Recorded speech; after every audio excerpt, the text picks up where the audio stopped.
We request the chairman of the event, Rotating G. Venugopal, to welcome the awardee, Dr. Nikhil Tandon, with a bouquet.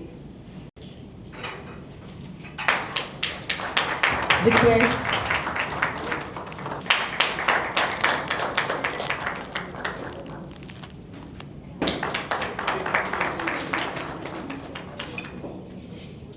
Good evening, everyone. Rotary's four-way test of the things we think, say, or do. Is it the truth? Is it fair to all concerned? Will it build goodwill and better friendship? Will it be beneficial to all concerned? Thank you. he who has health has hope, and he who has hope has everything. Respected Chief Guest, Mr. Kannan, former Judge of Punjab and Haryana, our Charaka Award recipient for today, Dr. Nikhil Tandon, Guest of Honor, our dear PDG, Rotarian ISAK Nazar, previous recipients of the Charaka Award, my dear RCG family members, an excellent evening to all.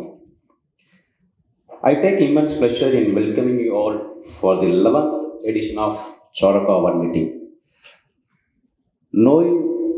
நோய் நாடி நோய் முதல் நாடி அது தணிக்கும் வாய் நாடி வாய்ப்பச்சிகள் நோய் இன்னதென்று ஆராய்ந்து நோயின் காரணம் ஆராய்ந்து அதை தணிக்கும் வழியும் ஆராய்ந்து உடலுக்கு பொருந்தும்படியாக செய்ய வேண்டும்.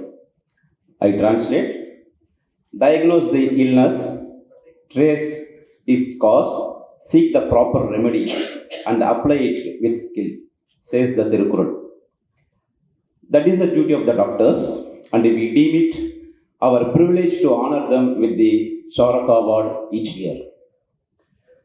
Just like doctors, we at the Rotary Club of Guindy also strive to seek remedies for the illness of the society through various projects. Yes, this year we have done projects worth rupees 2.40 crores. Of these, USD 2 lakhs, that is 1.7 crores, has come through our corporate partners who trusted the projects in the execution through our club. Project 1, Vidyut project, worth is 45 lakhs, provide solar panels to schools like the government and the corporation aided schools, and aim to provide better and sustainable community.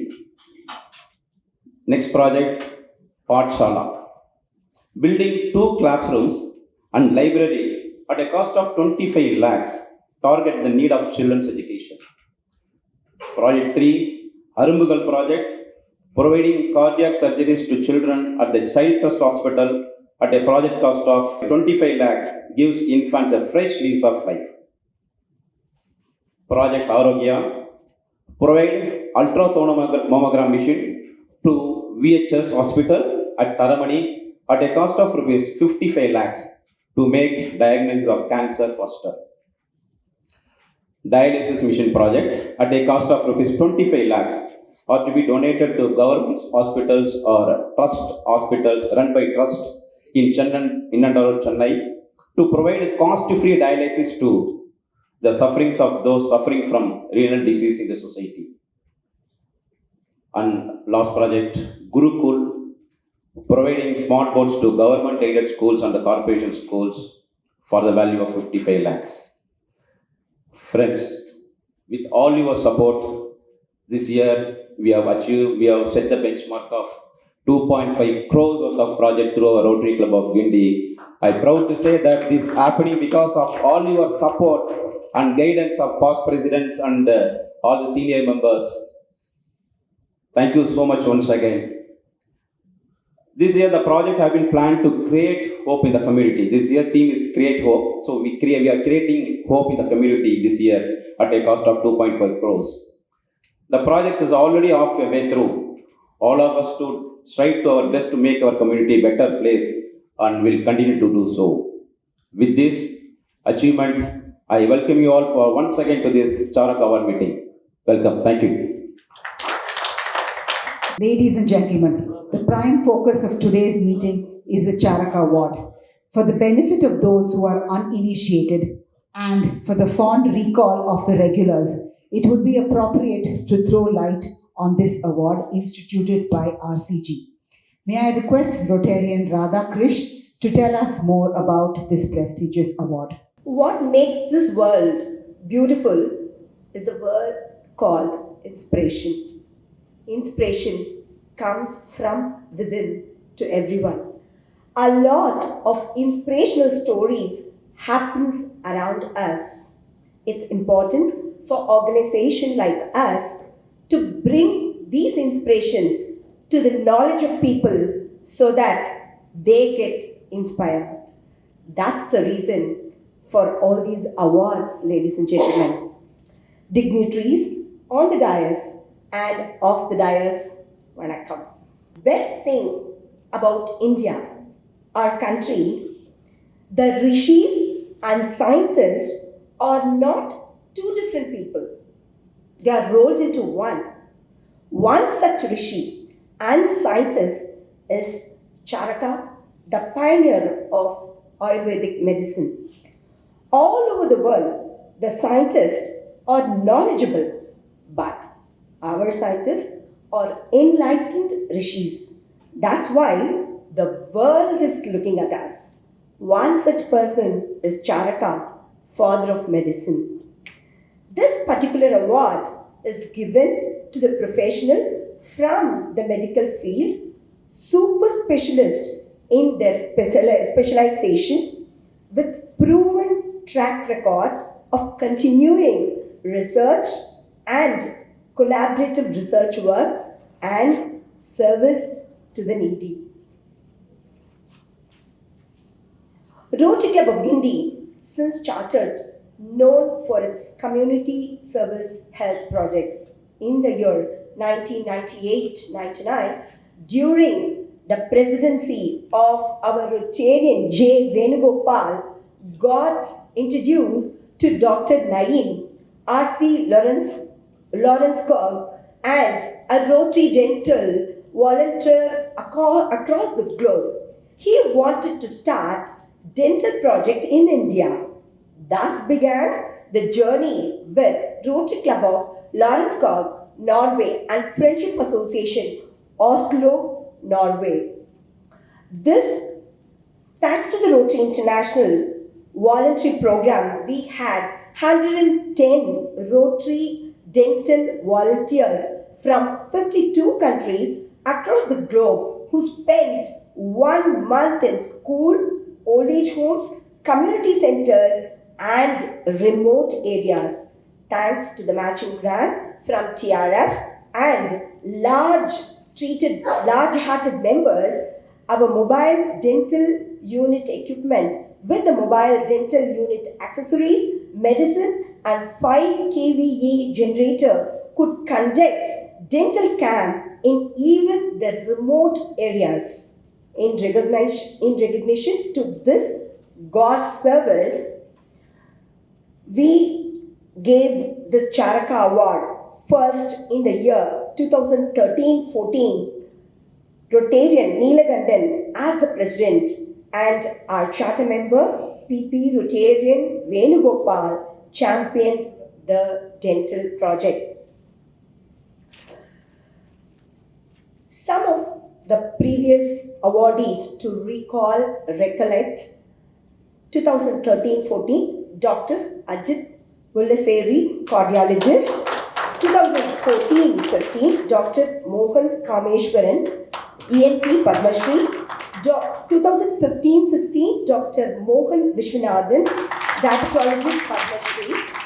And 2016-17, Dr. Girinath, cardiologist Padma Bhushan. 2017-18, Dr. Georgie Abraham, nephrologist. 2018-19, Dr. Ramasamy Venkataswamy, Padma Shri, plastic surgery. 2019-20, Dr. P. Suryanarayan, 2020-21, Dr. V.S. Natarajan, Geriatrics Padma Shri. 2021-22, Pediatric Ophthalmologist, Dr. T.S. Surendran. And 2022-23, Padma Bhushan, Dr. D. Nageshwar Reddy. And now, ladies and gentlemen, we have with us Dr. Nikhil Tandon, Padma Shri and endocrinologist. Welcome you, sir. Chief guest of today, Mr. Kannan, former Judge of Punjab and Haryana High Court. Guest of honor, Rotarian Nazar, past District Governor. My good friend, Rotarian Venugopal, President, Rotarian Balchandra. My very close friend and collaborator for, I think, several decades now, Dr. Nikhil Tandon. Members of RCG. Former Charaka Awardees, I can see 3 at least in the audience here today. Invitees, ladies and gentlemen. It's always an honor for me to come back to this function, and I'm happy that every year very, very important people are being recognized for this award. Till a couple of years ago, most of the awardees, as you can see there, were from Chennai, representing different fields.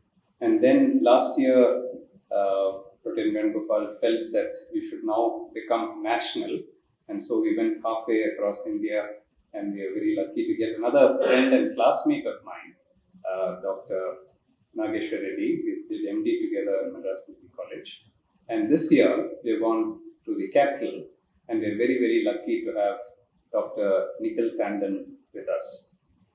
Dr. Nikhil Tandon can rightly be considered among the foremost endocrinologists, not only in India, but in the world.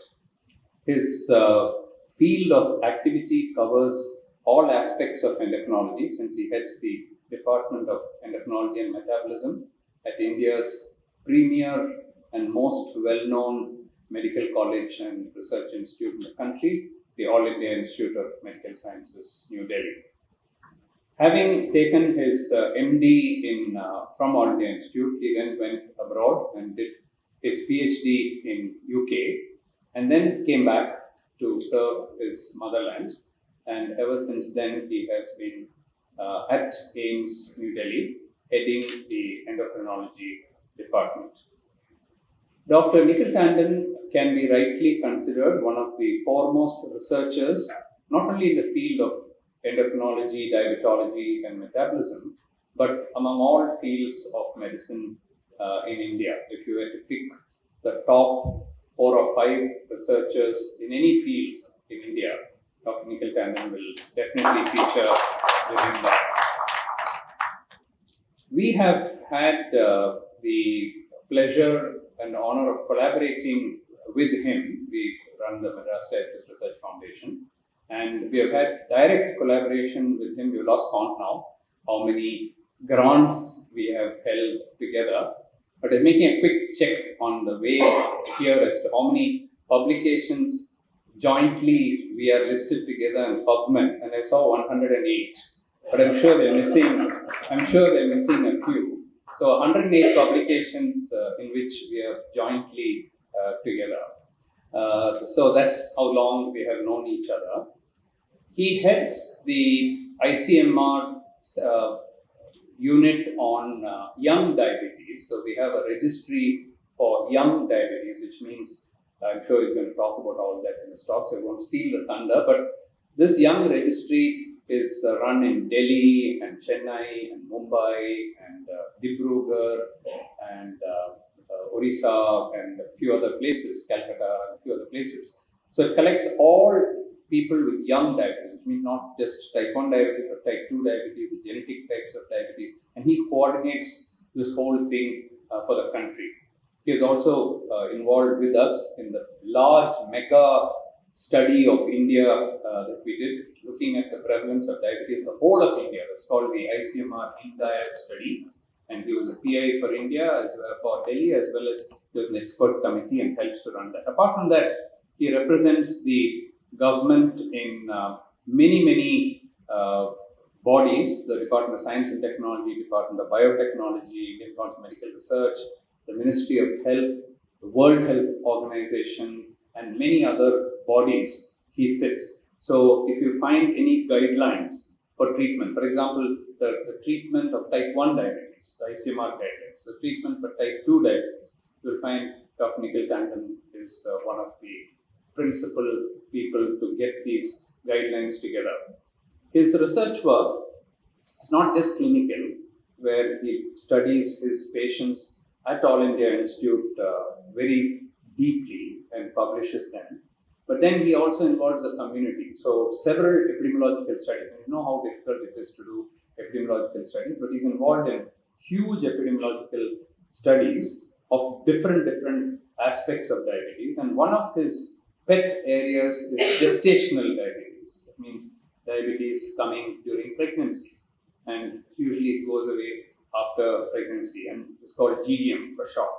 And his studies now on GDM have looked at various aspects, why we get GDM, the type of gestational diabetes, treatment of gestational diabetes, prevention of diabetes after you get GDM, because many of these women transition into type 2 diabetes within 2 to 5 years. The majority of them will develop. So he runs programs and studies to get these women in and try to prevent diabetes in them. International collaborations have been too many to list here, but he collaborates with the UK, with the US, and many other countries. Particularly his collaboration with the US, funded by the National Institutes of Health, is worthy of mentioning, because there the collaboration with Emory University, where we have a common friend, Dr. Venkat, who heads the Rollins School of Public Health in Emory. And so we kind of three-way collaboration between UK, Delhi, and Chennai. This has been going on now for years, and I'm very happy to mention that recently we have got some very big grants. See, if you get an RO1 grant is a big grant, a couple of $1 million and so on. To get that in the US is very difficult, because all the US universities compete for an RO1 grant. And to get an RO1 grant is considered big even in the US. To get it outside US is very difficult, because it's meant for US. And so if you go and apply for that, you're competing with the US scientists. Harvard will compete with you, and Yale will compete with you, and everyone competes with you. We managed to get not one, but 3, 4 RO1s. Now comes the climax. The bigger, much bigger, then of course there are a lot of other smaller grants, R21, this, that, small grants, that we have got plenty. But then the big one is what is called as a project grant. It's a PO1. Okay. So PO1, they normally give one grant in a year. They're so big. And I mean, to get it outside the United States is almost unthinkable. So we applied for that, along with Dr. Venkat, and we were very surprised when we got it. So we got the PO1 grant, I think for the first time outside the United States. In the last 12 years, only 14 PO1 grants have been given, total, by the NIH. And one of that was ours. We got that. Not content with that, we went, he said, okay, once we got a PO1, we should aim bigger. And we very recently applied for a huge grant. I won't even tell you how much it is. And we applied for a huge grant, and both of us are saying, how are we even going to do it if we get it? Let alone getting it is one thing. If we get it, how are we even going to? It's like aiming for the moon or something. And we applied for that, and we let you know in about 2 weeks' time, I think, or 4 weeks at least. But we have scored so high that we don't think we can be turned down. And if we get that, it will be, I think, the biggest grant ever given to India. So step by step, these things didn't come by accident. It didn't come just like that. It's powerful teams. And yesterday we were having a Zoom meeting. 50 scientists were in that. 50 in a Zoom call. That's the kind of projects. I'm just telling you the scale of what we got. Now you may think, oh, he's in AIIMS, so it should be easy. Research is only one part of what he does. He has teaching to do. He has to teach undergraduates, he has to teach postgraduates, he has to teach a super specialty DM students, and he has to train all of them, he has to send them for the exam, he's a full-time teacher who's doing research. Okay, not a just isolated researcher like they do in US, they don't do anything else, they do only research. He's not like that. He sees patients. He's regularly seeing patients in the clinic, just like I see in my clinic. He's seeing patients in All India Institute, and I'm surprised, oh my God, I'm sitting and seeing patients in All India Institute. So he sees patients, he does research, he does teaching, and then he finds time to attend all his government meetings. Anything in the government, he'll be called. Including when one of our VIPs here, I don't want to say who it was, probably can guess, when one of our VIPs had some controversy here, he was called from Delhi to give his opinion on that. So that's a kind of stature that Dr. Nikhil Tandon has in society. He is highly, highly respected by the government, by ICMR, by WHO. He serves in numerous WHO committees, in kidney societies, gestational diabetes. The list is very, very long. But apart from all that, he remains grounded, he remains humble, he is approachable, and the fact that when you called him, he accepted this honor shows how much he values human beings. This award is probably not the biggest award that he can get in his life. There are much, much bigger awards he can get, but it's not that. He values when people call him for, he spent all the time to come down to Chennai just for this purpose and to take a day off from work at the All India Institute. He has to apply for government permission. He has to ask the minister, he has to ask the director, he has to ask so many people from the government. It's not like Ajit or I or Surendran taking off and then coming. He has to go through so many formalities. So I think the Rotary Club of Guindy is honored by your presence. We are all honored by your presence. I think the Charaka Award is honored that you have accepted it. And thank you to Rotarian Venugopal for keeping this going year after year and for bringing the best of the best for the award. I can see that the standard of the award is going higher and higher every year, and I think this year it has culminated in Dr. Nikhil Tandon. So thank you very much from the bottom of our heart. We are very humbled for having you. Thank you. Now we request Anne Meenakshi Sriram to read out the citation. Good evening, ladies and gentlemen. Dr. Nikhil Tandon, Professor and Chair of the Department of Endocrinology and Metabolism at the All India Institute of Medical Sciences, New Delhi, is a renowned endocrinologist and medical academician. After securing his MD from AIIMS, he completed his doctoral degree at University of Cambridge. He returned to India in 1993 and joined AIIMS as a faculty member, where he continues to serve till today. Dr. Tandon has worked extensively within the public healthcare system for 30 years as a clinician researcher, specializing in cardiometabolic disease and also at the interface of basic sciences and clinical health sciences. He was responsible for conducting large-scale epidemiology studies among children and adults to evaluate the prevalence of cardiometabolic risk factors and their associations, including the population-based cohort CARRS. He is also the principal investigator for the Young Diabetes Registry, supported by the Indian Council of Medical Research, which has recruited more than 21,000 children, adolescents, and young adults from 205 centers across India. Dr. Tandon has been involved in innovative use of technology and quality improvement strategies to facilitate care delivery for people with diabetes and hypertension, which is useful not only for countries like India with resource constraints, but also extendable to other economies too. Another research area of Dr. Tandon is gestational diabetes, specifically the evaluation of cardiometabolic disease risk in the postpartum state and prevention of future diabetes in this population. This subject has generated tremendous interest and has led to over 600 peer-reviewed publications in national and international journals which have been cited more than 1 lakh times.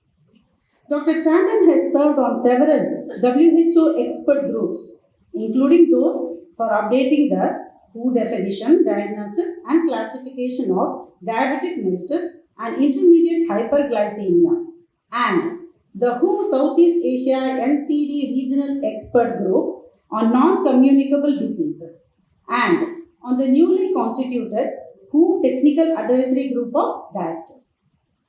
He was recently nominated on the WHO Guideline Development Groups on management of diabetes in pregnancy and on insulin use for type 1 diabetes mellitus in adults. At the national level, Dr. Tandon is a member of governmental advisory committees to develop guidelines for chronic disease care in India and to use information technology to improve care in the primary healthcare system.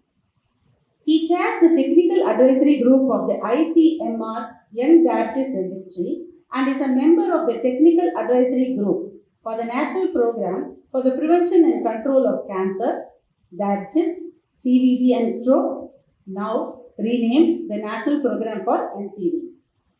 Dr. Kannan has contributed significantly to medical education by serving as member, Board of Governors in supersession of the Medical Council of India and as the Vice President of the Governing Board of the National Board of Examination in Medical Sciences. Among the other important positions he has held are past President of the Endocrine Society of India and of the Indian Society for Bone and Mineral Research, fellowships of all the 3 science academies of India, Indian Academy of Science, National Academy of Science, and Indian National Science Academy, in addition to the National Academy of Medical Sciences. In 2005, he received the Dr. B.C. Roy Award, the highest Indian medical award, and in 2015, the 4th highest Indian civilian award, Padma Shri, was conferred upon him. In view of his immense contribution in the field of medicine and his dedicated passion to create a healthier world, the Rotary Club of Guinea, Rotary International District 3232, deems it a great privilege to confer upon Dr. Nikhil Tandon this Charaka Award 2024. Signed by the President, Secretary, Director Vocational Service, and the Chairman, Recognitions and Awards. Thank you.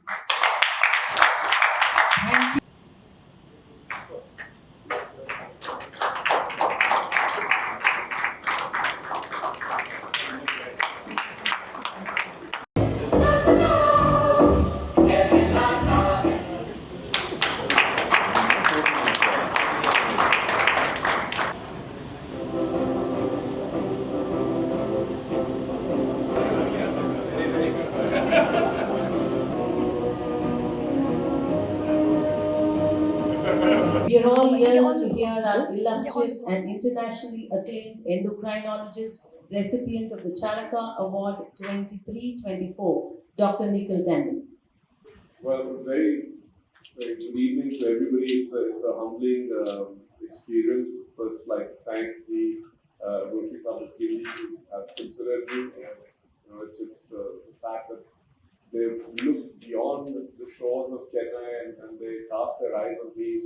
It's a very big privilege. It's a big country. To be considered from across the country for something like this is incredibly humbling, and it's my pleasure to be a part of this and to receive this award on behalf of the community of researchers, because I think what really is important to emphasize is that research is not a very acknowledged field. And the fact that an organization has taken it upon themselves to recognize people who do research is a pleasant change from what people normally get their awards for, and I'm incredibly grateful and honored by that. I'd also like to thank Dr. Mohan for his incredibly kind words. I was trying to figure out, how much was truth and how much was hyperbole, but I'll accept it nonetheless. So I was thinking what I should speak on. And I thought for an audience which has done so much good for the community, as an organization, I should try and look at some part of the work which we did, which has gone from research at an institutional level to see its impact outside into the health system, and from the health system into the population at large. So with the permission of the dignitaries on the dais, I'll just take you through some slides and tell us about this journey. I think what Dr. Mohan said was, and we were discussing this in another context earlier in the evening, that when you see the result of research, people feel sort of duly appreciative, but very often the story behind, and more important, the toil and frustrations behind that get missed out. And you sometimes see one slide and say, this is a slide, and then really a slide maybe representing 10 years of work. So what I'm going to narrate today is trying to summarize something which we've been involved in for the last 15 years. And you'll see that even 15 years is not enough to take some of the research in the direction we should.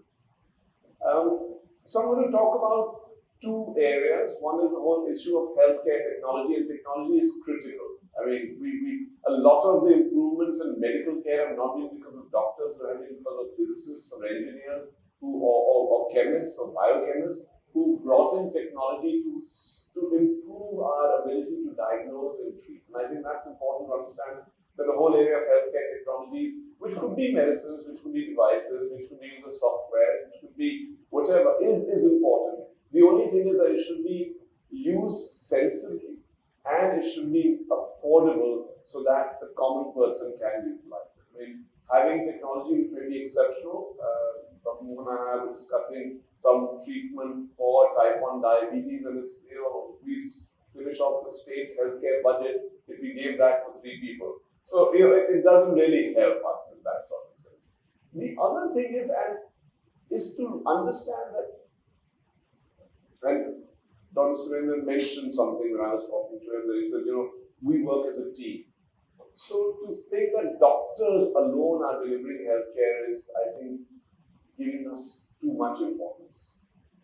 There is a whole bunch of human beings who's involved, and therefore we harness the power of that team, whether it's an ASHA worker, whether it's an auxiliary nurse midwife, whether it's a nurse, whether it's a physiotherapist or a nurse educator, whether it's an optometrist, whether it's any sort of cadre of non-physician healthcare providers, it improves quality of care quite significantly. And the other thing in a country like India, where in busy clinics, the doctors are barely giving 2 or 3 minutes to a patient, utilizing the support of non-physician healthcare providers to support that care will definitely improve the quality of care. I mean, that's an important thing we have to understand, that we shouldn't be acquisitive. We shouldn't sort of try and project ourselves as individual performers, because nobody can do healthcare as an individual performer. So there are 2 concepts which I think I need to familiarize you. One is the concept of task sharing. And task sharing really is critical for us, right? It's a strategy in which a team of healthcare professionals work together to deliver a service, which could be obviously supported by training. I mean, if I want somebody to do heights and weights and waist circumference and blood pressure, why does a doctor have to do it? Any non-physician healthcare provider can do it, but that information is very useful to me when I'm taking therapeutic decisions. So task sharing is very important in resource-poor settings, especially when doctors and physicians, even if they're available, have a very high per capita load of patients. And that happens in our healthcare system. The number of doctors is skewed. Urban clinics may be better off, rural clinics are very badly off. And task shifting, of course, is when you actually take it over entirely from doctors. Even if they're not on site, it can be handled by non-physician healthcare providers with maybe some distant communication with the doctor. We sort of use this concept extensively, primarily task sharing. We haven't had the courage to go to task shifting, but I'll take you through some of that. The importance about diabetes is, and not just diabetes, actually any chronic condition. When we were taught medicine until recently also, I think a large bulk of what we were taught was infections, maternal and child health, and acute finite care. All important. I'm not saying they're not important, but over a period of time, chronic non-communicable diseases have now become important, so that maybe 2/3 of all mortality in the country relates to the spectrum of chronic non-communicable diseases. Whether we pay that much attention to them, I doubt, but more importantly, the mindset of managing acute care. So if you get an episode of malaria, it'll last 3 days, 4 days, 5 days. The patient automatically will reach out to a doctor because he or she is unwell. Right? So there is no asymptomatic screening required. If a woman is pregnant, she will go. If a child has fever, they will go to a doctor. If you have a road traffic accident, you will go to the emergency. And then there is a finite span of time in which treatment needs to be given. And that's the end of it. If I have malaria, I get treated, I'm fine. That I don't need to go back to the doctor again. Chronic non-communicable disease is a different beast altogether. There's a large proportion of people who can be undiagnosed, so you need to reach out to screen them. Because if you miss them and they remain undiagnosed for a period of time, they may end up with complications. And then it's not a single visit. There's not even 2 visits. There's possibly 200 visits in a lifetime. Right? So the WHO for the first time, actually for any disease, has actually come up with targets. India is a member country, and in the 2022 World Health Assembly, India signed up for this. So this is a target for India for 2030, whether we achieve it or not, or anybody achieves it or not, is a different story altogether. But I think we must remember that there is a rule of halves which is seen in chronic non-communicable disease. 50% of people who have the disease don't know they have it. So if we do an epidemiological survey, maybe Chennai and Delhi are not great places to do that because populations are better equipped, they're more educated, they have much better access. But if you go to tier 2 cities or lower, you'll find that if you do a survey, if you find eventually 100 people with diabetes, only 50 would have known that they have diabetes. Of the 50 who would have known they have diabetes, only half of them would have then reached out to a medical, to a doctor and initiated treatment. And of those, only half of them would be controlled. So from 100, you're down to 50, from 50 to 25, from 25 to 12. So you really only 1 in 8 people are getting controlled well. So what the WHO said is that from 50% you can improve it to 80%. And 80% of those who have diabetes should have good control of sugars. At the moment we're at 10 or 12%, so it's a leap of unimaginable proportions for us. 80% of people with diabetes should have their blood pressures well controlled. 80 or 60% of people with diabetes should have received medicines for cholesterol.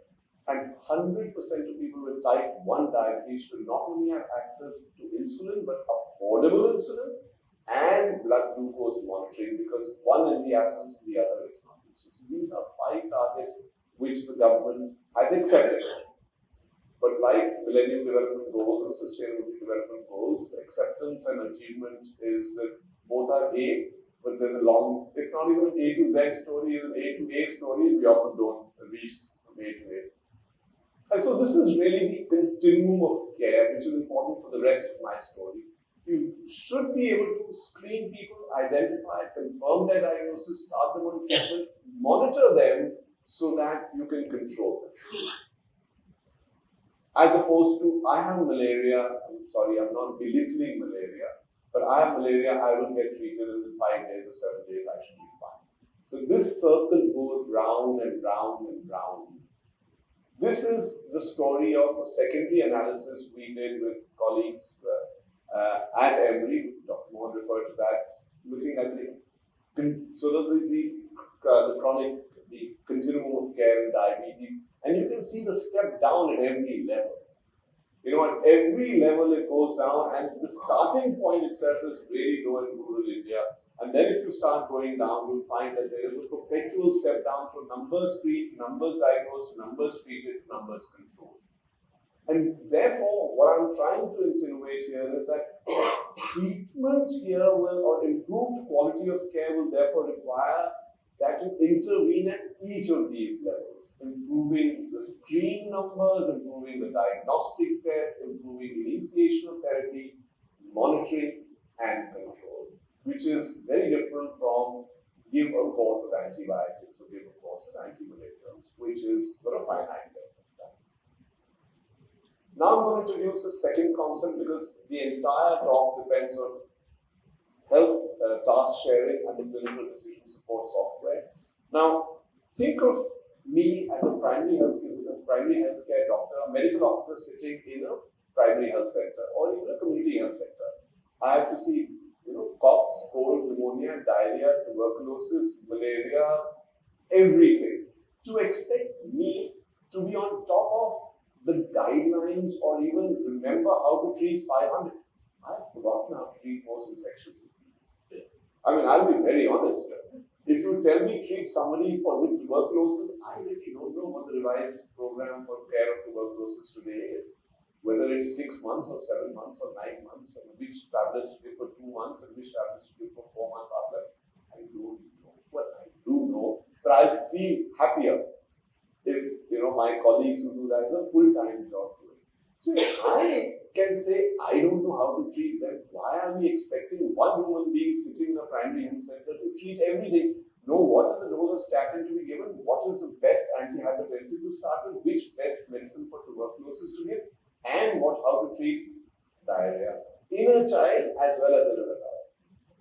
It has been unreasonable. So a clinical decision support system is basically a software in which we develop algorithms for care. Right? And this was again work which we did a long time ago, multiple discussions with Dr. Mohan on this. There was another study which we were both together on, which was called ADVANCE, which at that time was the largest study ever done in type 2 diabetes. We did 11,000 people globally. We were working together for the India end. And the concept we developed at that point in time was create an algorithm to say that if the sugars are like this and the HbA1c, which is a 3-monthly test, what do you do with medication mechanism? So we started talking about this, we developed this, and we made it the back of an envelope. We just created a grid, a 3x3 grid, and then that resulted in multiple sort of scenarios, but we needed to convert that into a software algorithm. Of course, I don't know programming, I don't understand software. And then we got 2 young IIT grads who just started a startup. The startup was called healthchakra.com, and you won't know the name, but you know the name of what they've become now. We were the first customers for healthchakra.com, and they helped us create this CD. So we actually made the algorithms on paper and they converted that into software. Today, you know Healthchakra by a different name. They are 1mg.com, right? So I still tell. And he actually shares my surname, though we didn't go to him because of that. Prashant, I keep telling Prashant that, if we hadn't started you off, you would have been you would have been, and we didn't give them a lot of money, I think 20 lakhs or something like that, which I'm sure 1mg.com does that in an hour nowadays. And now, of course, with the Tata brand attached to it, so it's big. So they helped make this for the first time. This is the story of our CDSF. They made this. When we went to them next time, they were too big. They were not interested. We went to the next one, which was called Data Template. They made that. When we went to them for the next time, they were too big. They become global. So every time we go to a software program, software vendor, by the time we want their help in future, we're too small for them. But that's the story of software. So we then created this whole story of a non-physician healthcare provider. We called it a care coordinator, and that care coordinator is just a placeholder.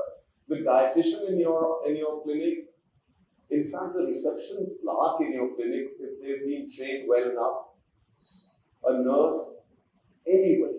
And for the first study we did, we just said we need somebody who has done a primary postgraduate degree, BA or BSc. We don't want anything else. They should be computer literate, and they should be pleasant human beings, because we want them to interact with the patient.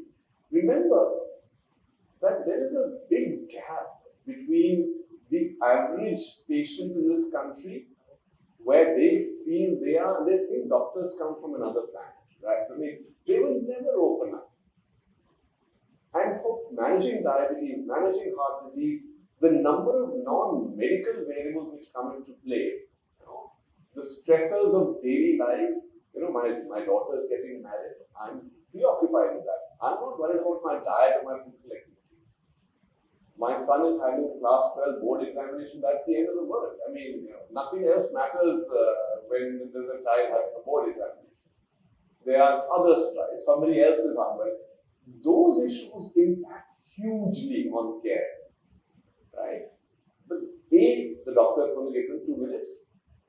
Hardly enough to understand, what their sugars are and what medicine they are, leave aside understanding their life's problems. They will not open up. So getting somebody who is not a doctor, who they think is perhaps socially at the similar level, they open up much more. So that was, of course, one part of the care quadrant. That's why there should be pleasant human beings who can interact. And then the second component was technology, using an electronic health record. I remember, I think Mohan was the first diabetes clinic in the country to start an electronic health record. We still have it, by the way. We've done it in research mode. And using the clinical decision support system. So this one slide, as I was saying, captures 15 years. Right? We did this whole intervention at different levels of healthcare. We started with cars in the trial mode, in which we looked at tertiary care. Then we expanded that, in which we combined comorbid diabetes with depression. Dr. Mohan led that study.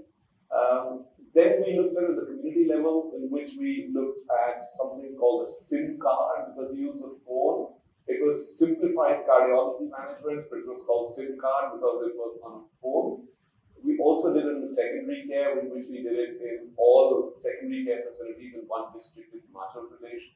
So this was a series of studies from 2010 to 2017-18, but they were done at one level of care. So we created algorithms which worked for that level of care and thought only of that level of care. At this point in time, one interesting thing happened. 2 states in the northeast, Mizoram and Tripura, said that we will adopt this strategy for our usual care in our secondary care system and our primary care system. So it went from research mode into the health system. So, there's something, for those of you who are familiar with the government functioning, the states present their state health budget. There is something called the PIP. So it was a line item in their PIP, and they got money from the central government. Most money in the northeast is health is from the central government, and they could run this. Then at this point in time, we realized in 2016 that we've done it at individual levels of care, but in India, patients go to whichever level of care they want. And there is no, if you were in the UK and you had a problem, you did go to your general practitioner. You could not. I remember as a student there, I had frank sinusitis and I tried to go to an ENT specialist. No. I had to go to university health program to the GP out there because there was no other way I could enter into the health system. You try and do this out together, you compel somebody to go to a particular level of health system, then we riots on the street. Who are you to tell me where to go? We go where we want to go. So we realize that people will go anywhere, so create a composite thing, but with a plan that even if they go where they want to go, we can gently nudge them in the right direction as to where they are best positioned. So if it's a simple disease, why occupy a tertiary care institution's time? Let it be managed by primary health care, but ensure that they will get appropriate care at that time. So this was the work which we are now completing in, so you'll be happy to know that it's done in a state where you have been, this is being done in Punjab, in one district of Punjab. We're finishing that off now. And we've now, since then, started looking at other entry points, especially because the government established the digital health mission to see whether we can provide support with the health mission. And more recently, some new AIIMS streams. So essentially, 15 years of doing the same thing, and we're learning from our mistakes, and we're making new mistakes every day. So it is quite enjoyable and So this is what happens if you go to any doctor's clinic, the left-hand side. Patient goes to the clinic, they'll go to a reception counter, they'll tell, we've come, either we have an appointment or we want to see a doctor. Somebody will do some preliminary evaluation, they'll go and see a doctor who will then say, see them for their whatever time is available, and then say, please come back after some 1 month, 3 months, whatever it is. Take these medicines, come back with these investigations, and I'll see you for follow-up. Whether they take the medicines, whether they get the investigations done, and whether they come back, nobody knows. Nobody knows. And this is irrespective of government or private healthcare, educated or non-educated. Dr. Mohan referred to the registry. We've been struggling to get good follow-up data from the registry. And I thought, we're a government hospital, not the highest in terms of social and educational class. So I was talking to my colleagues in Delhi in corporate hospitals, and I said, but my follow-up is better than your follow-up. I thought you should have better follow-up. So they said, it's a patient would come after 4 years, and they would say, why are you coming after 4 years? You were supposed to come after 3 months. They said, why are you getting upset? You wrote the medicine, we are taking the medicine. Why is it essential for me to come after 3 months? So we realized that we will change the fulcrum of care from the doctor to a non-physician healthcare provider. I'm not saying that the treatment will be done by that person, but the fulcrum of care will be done by that person. So the care coordinator will reach out. When the patient comes in, they will do the initial interaction. They will enter the information into the computer so that the clinical decision support software can give you an advisory. That's an advisory. We're not telling the doctor to do as it says. We're giving them a management prompt, right? And with that prompt, the patient goes to the doctor who may agree, who may disagree. That's fine, because the doctor has to sign the prescription and take responsibility for the prescription. And so the care coordinator would do this preliminary work and again on the outward journey ensure that they've had a chat with the patient to verify that the patient has understood what needs to be done and then coordinate with them for the next appointment to see that they come when required. So we just changed the whole thing around and did that. This is just to give you a snapshot of what the screen would look at. They would say, looking like poor control, please increase the dose of insulin or whatever it is. And the patient would say, well, actually, we went to a pilgrimage. For the last 2 weeks, we haven't taken insulin at all. So, that's why my sugars are doing badly. So that's the end of the story. That they wouldn't have opened up in front of the doctor to say that I was too scared to tell the doctor that they hadn't taken medication for 2 weeks. So there's no point increasing the dose of medicine because this resulted without those medicines. And it goes on the same way for blood pressure, the same way for cholesterol. But cutting the long story short, what we realized was that actually the proportion of people who were meeting their targets for care, whether it was glucose or blood pressure or cholesterol, increased significantly by this new strategy. And we tested it in a formal, we're medical researchers, we love doing randomized controlled trials. We feel that that's the holy grail of decision making. So we did a trial and we demonstrated without doubt that this alternative strategy works well. Right?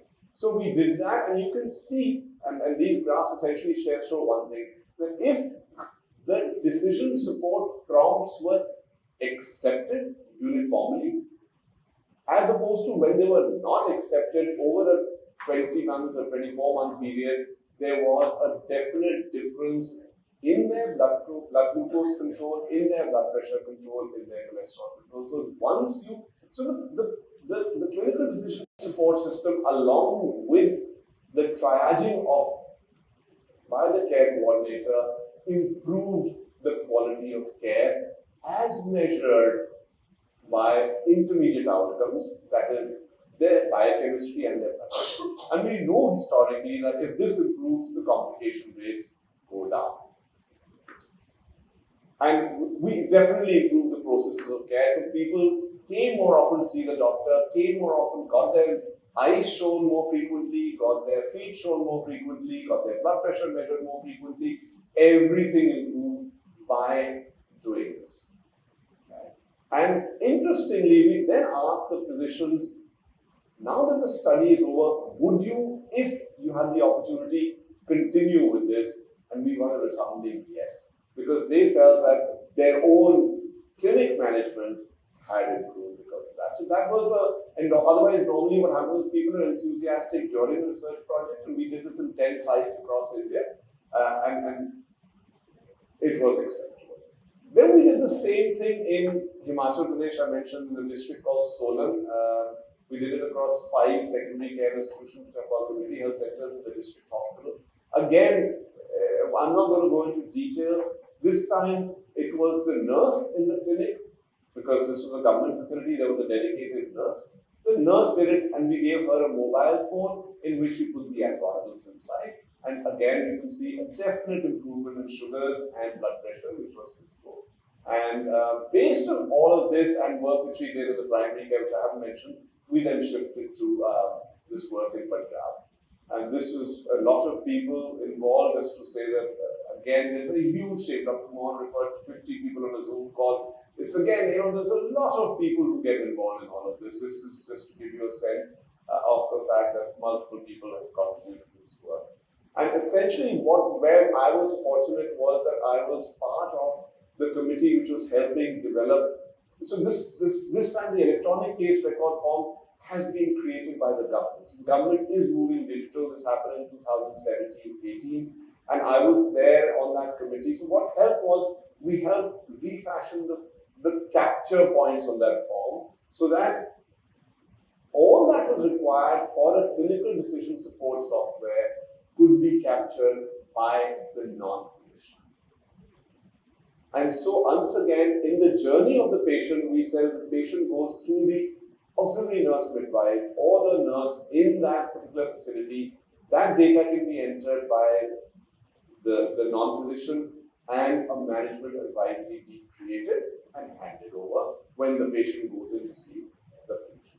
So case record form, CDSS, training of the non-physician healthcare provider, and a modified workflow. And this is what we did in that. In fact, it's not even one district in Punjab, it's one block within a district, because we compared one block where we did the work. A block is 100,000 people, so it's a lot of people do AIIMS, but and they're based in block.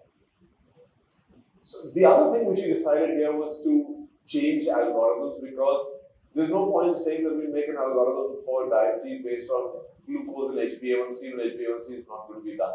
And in the lower functioning clinics of the government, they will not be done. So we made multiple algorithms, just using fasting sugar, just using random sugars, using fasting and PP, just saying that whatever information is available in the electronic health record which is being inputted is used in an algorithm. Obviously, different algorithms will perform differently.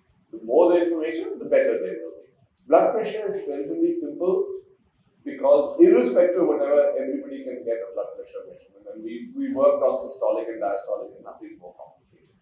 And we've now sort of done it right from the frontline workers, so the ASHA workers, going up to the sub-centers and the auxiliary nurse midwives, and then the prescription making kicks in at the level of the PHCs, the CHCs, and the district hospital.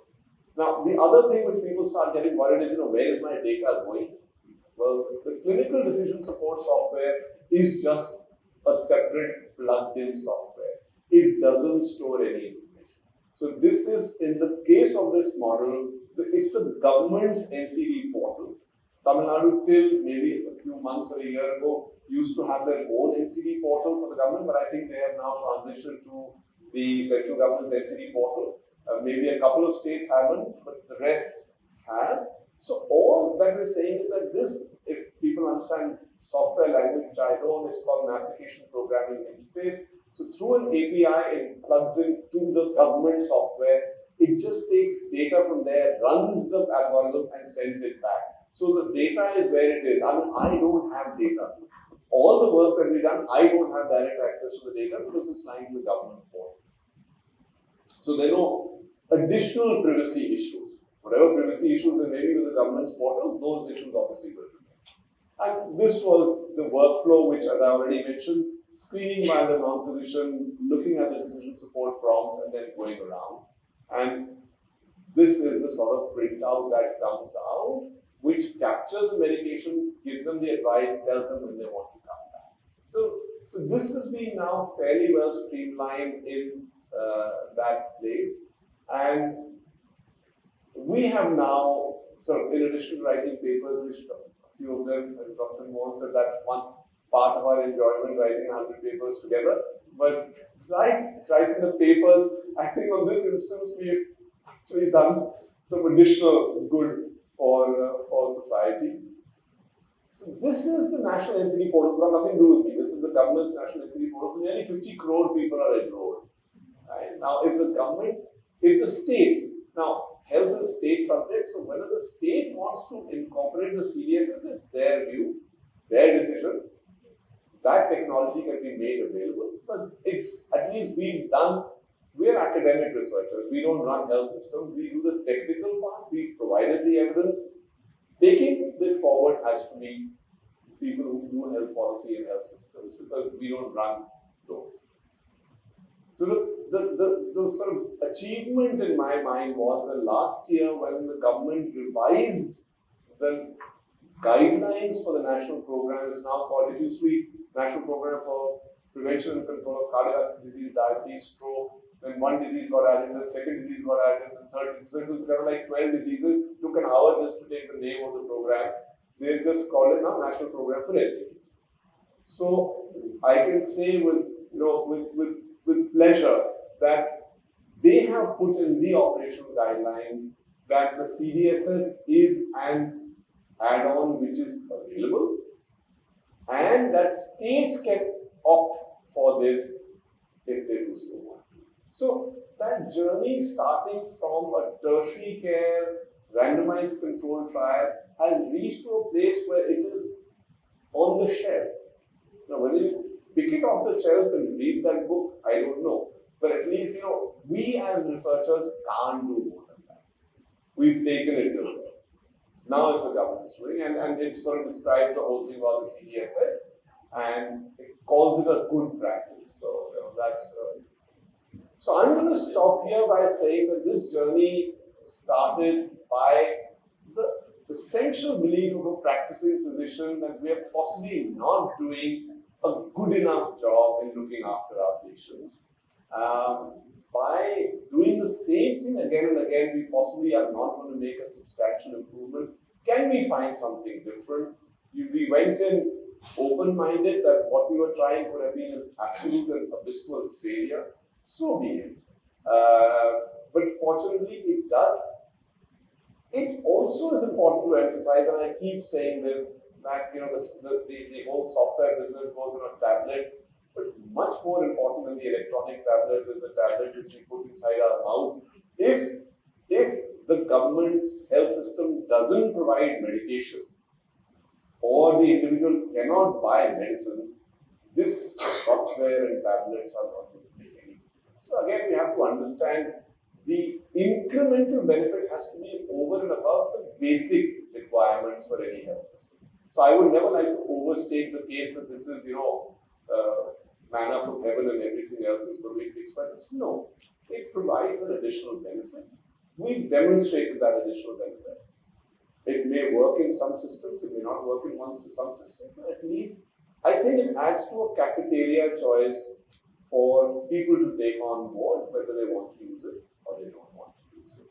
So I'll end with a quote from Thomas Jefferson. He said, if you want something you never had, and that is good quality care, or at least excellent quality care, you must be willing to do something you've never done.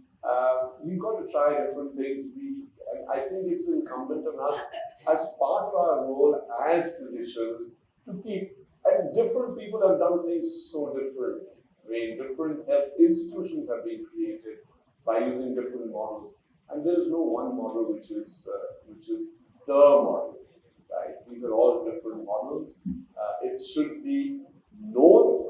Whether they're effective should be known, and then it's up to the discretion and resource availability and context for people to decide whether they want to adopt it or not. So I would like to stop here by just showing the fact that there have been a whole bunch of organizations which have come into play, and I would like to thank them for enabling us to reach a place where I can stand before you and sort of give you this information. but clearly this is well above my pay grade to have done alone. It's well above the pay grade of my institution to have done it alone. It's being done with a huge number of partners, and I owe them a debt of gratitude for enabling this work.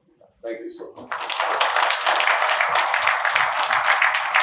Thank you, Dr. Kannan. Your work is phenomenal. The phenomenal framework is standing ovation to you.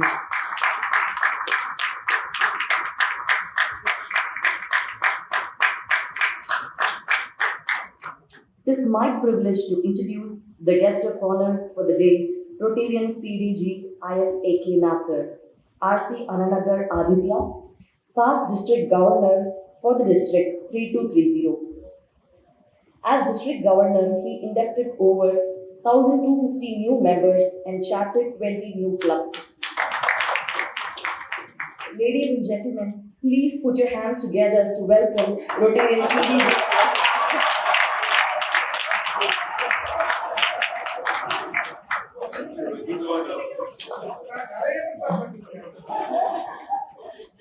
That's why I said, I will come again.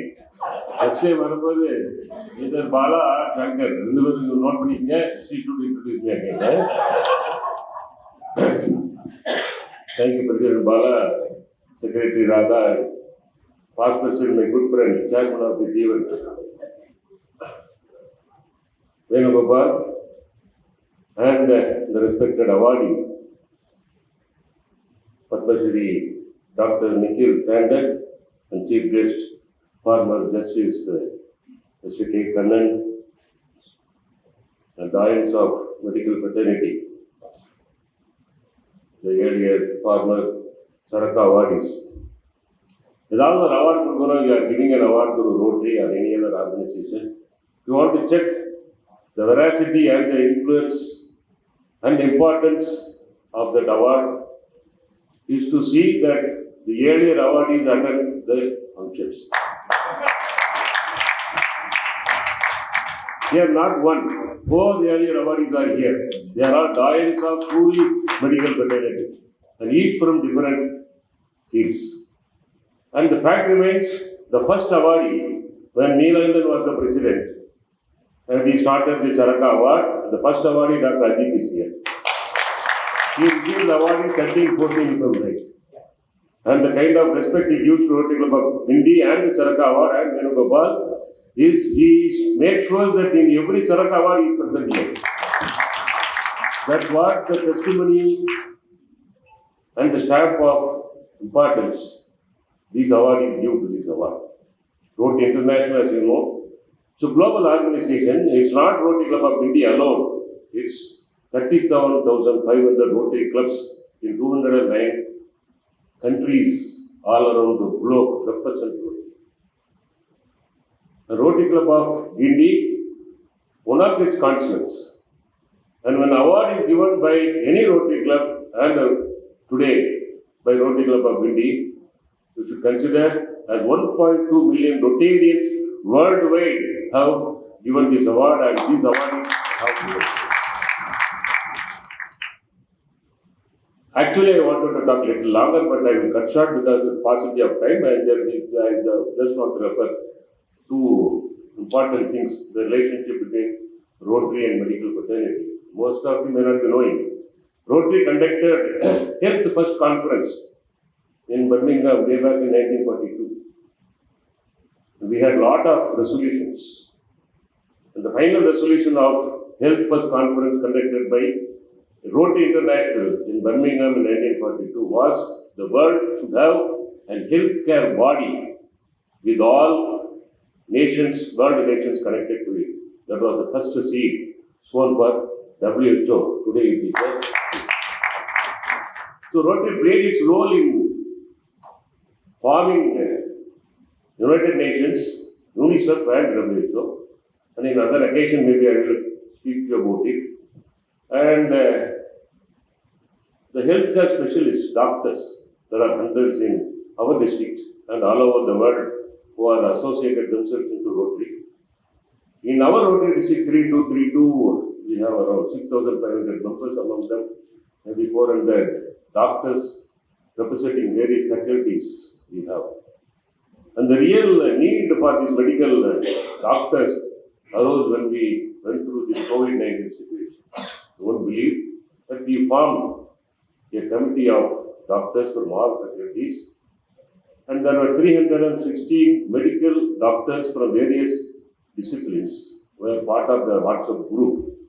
And we created not only the WhatsApp group, also a kind of a clinic, a mobile online clinic, where every doctor was associated in Rotary was available for free consultation during COVID-19. And hundreds of cases were attended, saved, and that's the kind of service Rotary does to the mankind. And recently, 6 months back, we have Rotary Club of India should be enforced by doctors. Yes, sir. Yeah, 2 of them here, I know. So, every Rotary Club has doctors. 4 years back, Rotary changed its policy. Rotary had a classification policy. You can't have 50 lawyers and launch a Rotary Club. You can't have 50 doctors and launch a Rotary Club. It is meaning that you become a doctor's association. So 2 years back, due to the changes happening around the globe, because to promote IT industry, people getting into Rotary, they thought in the campus they can start a Rotary Club. And the classification principle was removed. Using that as an occasion, our Rotary District 3232 launched a Rotary Club of Medical Fraternity. And you won't believe that we started the meeting 7-8 doctors.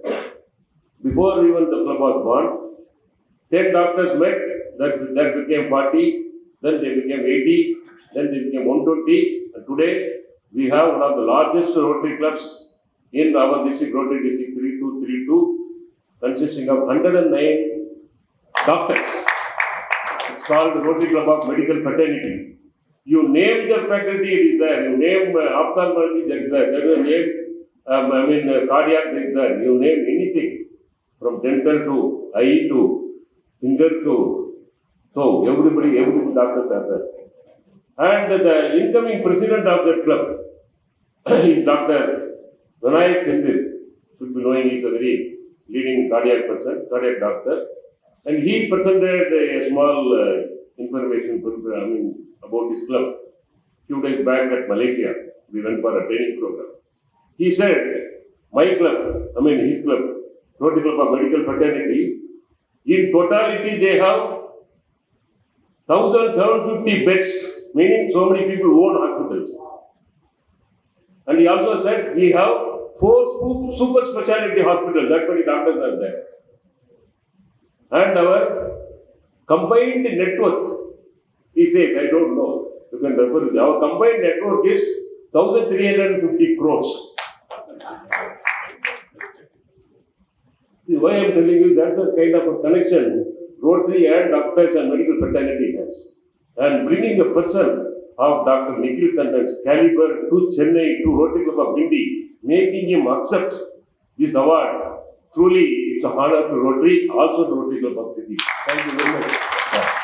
That would happen only with another veteran doctor like Dr. Mohan, because of his perseverance, maybe his friendship, and Venu and Dr. Mohan go a long way in the friendship, and that has become reality today. I'm truly happy to be here.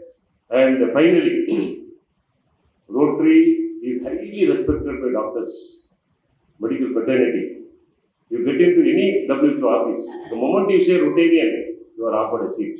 You are respected. Because even WHO, when we presented the polio eradication program way back in 1983, they did not accept. They did not believe in an organization called Rotary, which is just a non-governmental organization, we do not have any powers. And how can this organization, this small, but they never knew that we were this big in heart, can eradicate a disease like polio, and we made it a reality. That's the reason. And polio is connected to medical things. And polio is treated by doctors. And polio is prevented by doctors, and the drops are given in the hospitals and pharmacies, and that's how Rotary and medical fraternity has a long association, not only here, globally, Thank you, Dr. Nikhil, for accepting our award and being here. And thank you, Justice, the former Justice Kannan, for to be the chief guest of this wonderful evening. Thanks, Gindi, for inviting me. Thank you. வெற்றிக்கும் தோல்விக்கும் சிறு வித்தியாசம். கடமையை செய்தால் வெற்றி, கடமைக்கு செய்தால் தோல்வி. கடமையை சிறப்பாக செய்து வெற்றியாளராக சாதனையாளராக இங்கு அமர்ந்திருக்கும் அனைவருக்கும் good evening to one and all. It gives me immense pleasure to introduce chief guest of the evening, Justice, Honorable Justice A. Kannan, an experienced lawyer, distinguished judge, scholar, author, jurist, accredited mediator of international repute, and above all, great human being. So, my profile பார்த்த நிறைய இருக்கு. Cut short. After his law degree from Pondicherry, he practiced at Kadalur under his able guidance of his taskmaster M.N.K., his father, and the blessing of his grandfather, Mr. Krishna, who is fondly called as Law Point Krishna. During 1992, he shifted to Madras High Court. He built lucrative and intensive practice. Year 2008 is a memorable year and remarkable year in his career. His mother Savitri Ammal Midas works came true. April month, he was designated as a senior counsel. In July month, he was elevated as a judge at Madras High Court. Then, November, he was transferred as judge at Punjab and Haryana High Court. He was the first Indian judge to declare his assets. Had brought new paramount to entire judiciary to follow that. And he was named as top 20 Indian heroes on 2009 by weekly magazine India Today. After 2006 to 2009, he served as the chairman of Railway Claim Tribunal, New Delhi. Justice was awarded with the Winston Jam International Fellowship Award for Mediation. Very few Indians have that award. In 2019, he founded Mathyasam to popularize, train and practice mediation. Now he is a member of Supreme Court appointed committee to recommend artificial intelligence in court systems and practice. He published more than 6 to 9 books. He has written books on accident and compensation law, wills and succession, landlord and tenant. More interesting to this evening, medicine and law. I think he will elaborate more in that. I will finish with உண்மையை சொல்லி நன்மையை செய்தால் உலகம் உன்னிடம் மயங்கும், நிலை உயரும் போது பணிவு கொண்டால் உயிர்கள் உன்னை வணங்கும். வணங்கி வரவேற்கிறேன். Hero for the evening, Dr. Tandon, the past president of the district, Mr. Nazar, the present president, Bala, Mr. Venugopal, and to all the friends here, good evening. In fact, I'm happy that Satish didn't go long to read what he had written, because I know these days of what is available in the social media and what it is possible for you to pick up. There's always some exaggerations about how the friends make it there in social media. I've known, in fact, if I've done something bad once, telling my wife when she was wearing, I thought she was wearing a new sari. I said, "No, you're wearing a new sari." She said, "No, is that how you're looking? This is an old one. I've worn any number of times." So I didn't realize that what was meant to be a compliment didn't get to be a compliment. So I then later decided on a ploy. I used to follow her Facebook page, and if she was wearing a new one, I know it would be there, and she would just see how many likes are there. So I would tell her, "Now, is it a new saree?" I never went wrong. So I know that what Facebook can do and what social media can do. In fact, it is even said, "You are never as handsome as you are seen on Facebook, nor are you as bad as you are seen in Aadhaar." So therefore, there is nothing to be picked up from Nazar, and therefore you picked up something from Facebook or probably something in the social media. Good for you. Thank you very much to those nice words. Like I said, today this is not a day for me, it's a day for Dr. Nikhil Tandon. And it's truly, when we are talking about awards, awards are a manner of recognition of somebody's work, a manner of acknowledging that a person has arrived. So this is in fact a leverage by those persons who are the recipients of the award to propel themselves to further stardom. Now, when you have a star already, and then when you are offering an award, who gets the benefit? I'm not too sure. But then I realized the former awardees here, I noticed that they are the Padma Bhushan awardees like Dr. Girinath, Dr. Nageshwar Reddy, and a whole host of Padma Shri awardees. Look at that, Dr. Mohan Kameshwaran, Dr. Vishwanathan, Dr. Venkataswamy, Dr. V.S. Natarajan. One thing which I am very, very sure of who we see, Ajit, or Dr. Surendran, or Georgie, Abraham, I don't know if they've all received their awards, Padma Awards. If they have not, by the fact that they have been awarded by this club, they should be getting it. So I'm sure something follows the other. If we would award them to those persons who are already the Padma awardees, which is the highest national honor that somebody is conferred with, and we are recognizing. And then the reverse must also hold true, and I'm sure the National Jury Council for the Padma Awards will take notice of who are all the awardees here, and then make sure that there is nobody who is left behind. In fact, when somebody here was presenting the citation and she read out, and that's all beautifully captured, the cardio-metabolic disease research of what he's doing, the CARS, the cohort as he is, the childhood obesity genetics of what he has done, the clinical intervention studies, the diabetes prevention of what he has undertaken to do. Extraordinary work. I would have thought, no, these are all the private efforts of somebody. From what he was presenting, ultimately I realized there was a completely different facet. There was in some way I could relate to you, doctor, in ways of what you were saying, of what all he pointed out and brought out through slides were nothing of what he was doing personally for his benefit within a small group. It was community work at large, at all times. He was in some way connected to what the national policy is, how it is fashioned.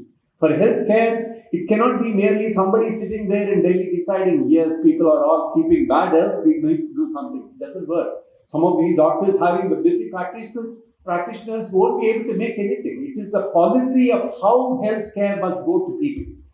And that's how I see several things of what you see, it resonates with what is taking place in the field of judiciary as well.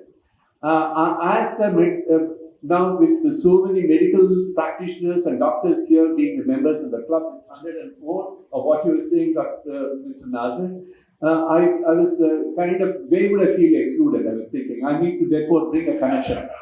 It all happens, does it not, for us? If somebody is talking about somebody in my family, my son did, immediately it's a nice daughter also did. So we immediately try and find a connect in some way and then get ourselves proximate to what somebody else is talking. The same way, if you're talking about doctors, I thought I need to tell you about my relationship with doctors and things. My abiding interest in medicine came through an understanding of psychiatric injury, a mental injury of what they say. How there is, as a secondary victim, a primary victim in any accident or any place is where you suffer an injury. That at another person looking downwards to what the child is doing, and there is a car backing up, and she is for a minute worried that a child is going to be run over. She has a shock, she aborts. She brings a case in court saying now this car was backing up so rashly.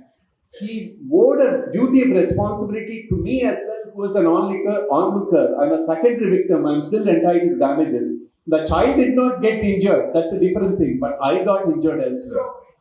This was somewhere extrapolated and then put somewhere later in the 1990s when there was a football stadium tragedy when the stadium collapsed. My wife was looking at the television. She knew her husband had gone to the stadium. She didn't know whether he had died or injured or is he safe. She had a heart ailment. So there were several persons like that. And football tragedy at the time where 400 persons died, it resulted in about 4,000 actions there in various courts in England. So they constituted a committee and found out the secondary victims, or not primary victims, they are psychologically upset. This was again brought in a later case, the Spring Meadows case from Delhi, where a person who had an ailment, the nurse treated her wrongly, administered something else to medicine which should have been given. The child went to a comatose state. The compensation was awarded not merely to the child, but also to the parents for what they suffered. This was how the theory of the psychological injury as a component of compensation came into India in a very slow way. In so many things we go after the British law, and now for doctors must know, for a long time it was one Bolam principle which is applicable. Many of the doctors here probably may be aware, must have heard about the Bolam principle is the standard medical practice. What should have been the standard of care to be administered?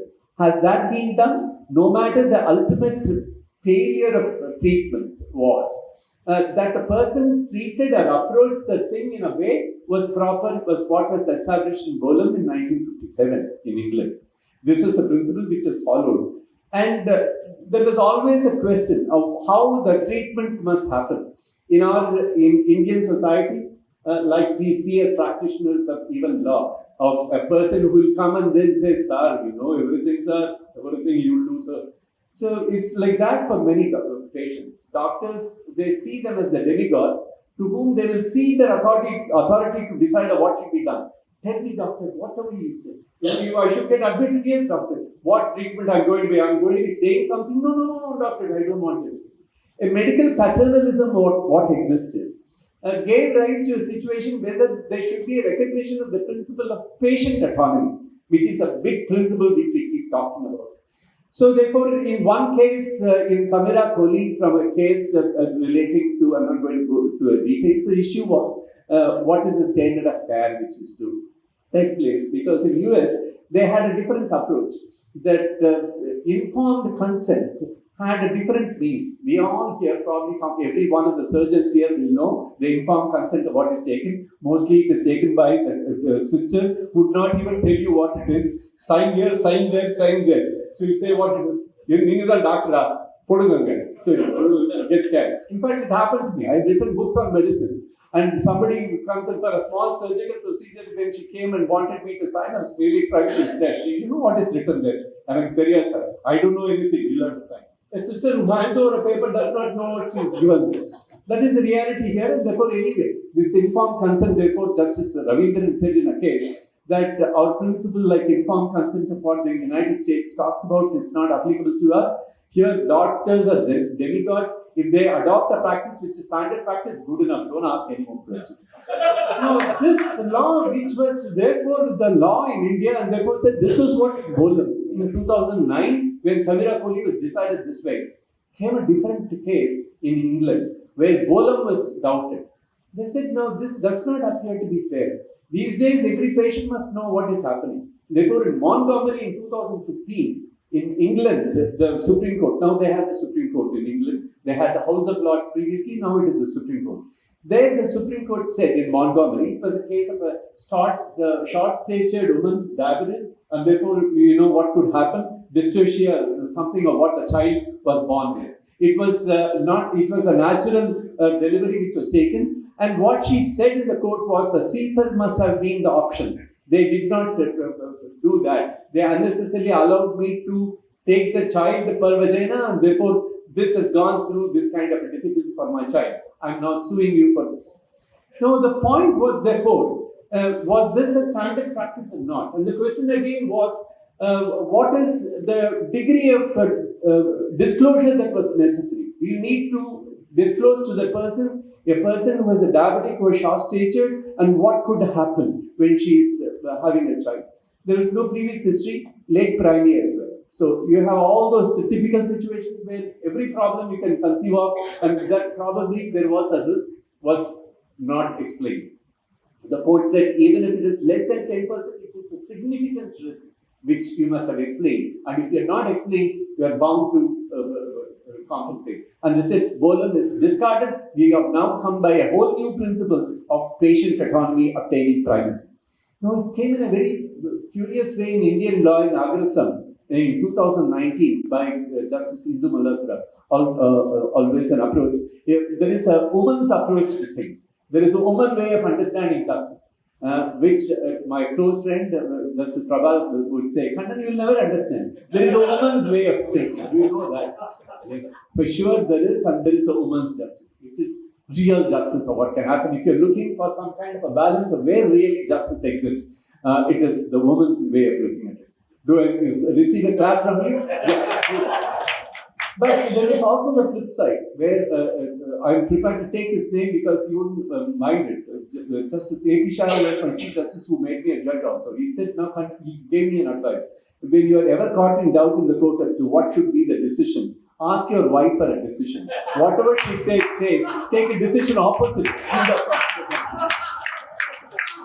So, I the way it works. Now,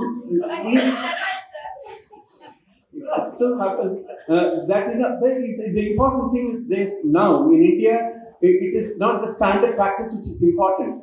Surprisingly, Indu Malhotra said, we are not concerned about whether there was a risky incident or not, whether the risk must have been disclosed or not. But we are anyway finding the law has changed in UK, therefore it will change for a fortiori here also. And therefore we are now moving towards a regime of patient autonomy. Complete disclosure is what is necessary. That is now the latest law, sir. Therefore, be informed that you'll have to come by a whole new approach to things. And therefore, tell your sisters and assistants as to what they must disclose if you are not doing it yourself.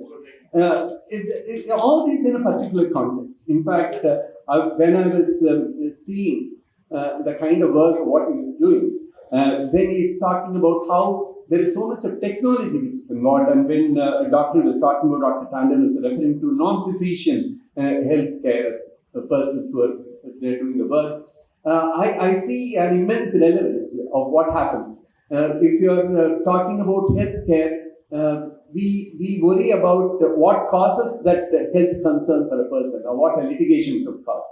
In India, litigation is costly, it is time-consuming. And if in US or in any other country where people are looking towards some mediation or collaboration with the party himself, like what we say, you Sandakaran Kala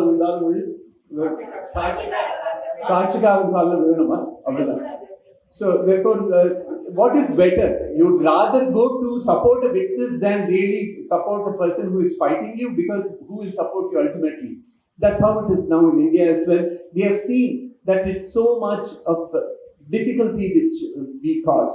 And human in 1906 is not just now. The same way as Bharati said, Nenju Purukudali in the Nilagetta Manidari Nenethu Vittal, Anji Anji Sava. This is the kind of person who was talking about it in 1903. And that is now we are 2024, not much has changed. The respective generations to feel not complacent about the society, to feel there is still inadequacy is what a society is when it can improve. And today, if you are feeling uncomfortable about the way we run our systems, our healthcare systems, which seem to be in the right hands, with persons like Tandon and Mohan and other persons who are here, or who care just not for the practice and increasing the purses and their personal comforts, that there is a large measure of social commitment to social healthcare is what you're concerned about. The same way, the whole world is looking at things of law very differently. It's never easy for anybody to be saying that I have done my case and I've dispatched both parties happily from the place. It has never happened.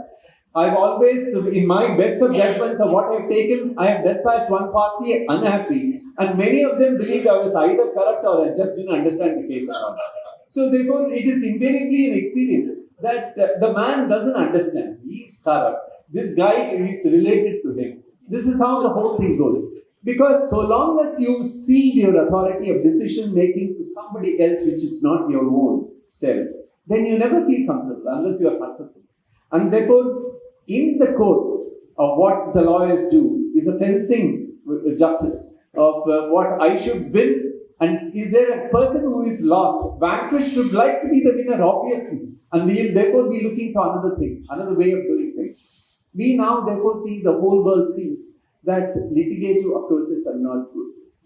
What is necessary is a collaborative exercise. How do you help parties carry difficult conversations?